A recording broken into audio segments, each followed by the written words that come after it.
Zohran Mamdani New York সিটির mayor প্রাইমারিতে জয়ী হওয়ার পর থেকেই ধনী আর আবাসন ব্যবসায়ীদের উদ্বেগ বাড়ছে, কারণ তিনি ক্ষমতায় এলে বাড়বে কর, বাড়ি কেনা থেকে ভাড়া নেওয়া সব ক্ষেত্রেই গুনতে হবে বাড়তি ডলার। তার জয়ের আশঙ্কায় নিউ ইয়র্ক ছাড়ার কথাও ভাবছেন অনেকে। বিস্তারিত জানাচ্ছেন মুনিয়া জুথি। জোহরান মামদানি নিউ ইয়র্ক সিটির জন্য এক ঐতিহাসিক মেয়র প্রার্থী। এর মধ্যেই ডেমোক্রেটিক প্রাইমারিতে জয় পেয়েছেন, কিন্তু তার নীতি পরিকল্পনা নিয়ে উদ্বেগ বাড়ছে শহরের ধনী নাগরিক আর আবাসন ব্যবসায়ীদের মাঝে।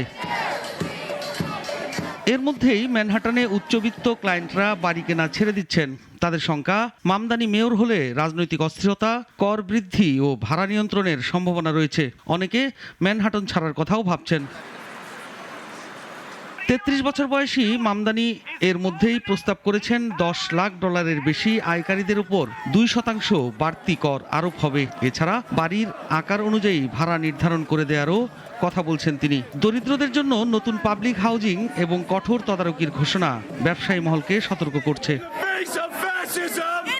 এবছরের প্রথম 3 মাসেই নিউ ইয়র্কে গড়ে ভাড়া বেড়েছে 5.6%। এতে বিনিয়োগ সংকট তৈরি হয়েছে। ক্রেতারা আপাতত বাড়ি কেনা অথবা বিনিয়োগ স্থগিত করেছেন। এই অবস্থার সুযোগ নিচ্ছে ফ্লোরিডার আবাসন বাজার। নিউ ইয়র্কের ধনীরা সেখানে বিনিয়োগ করছেন।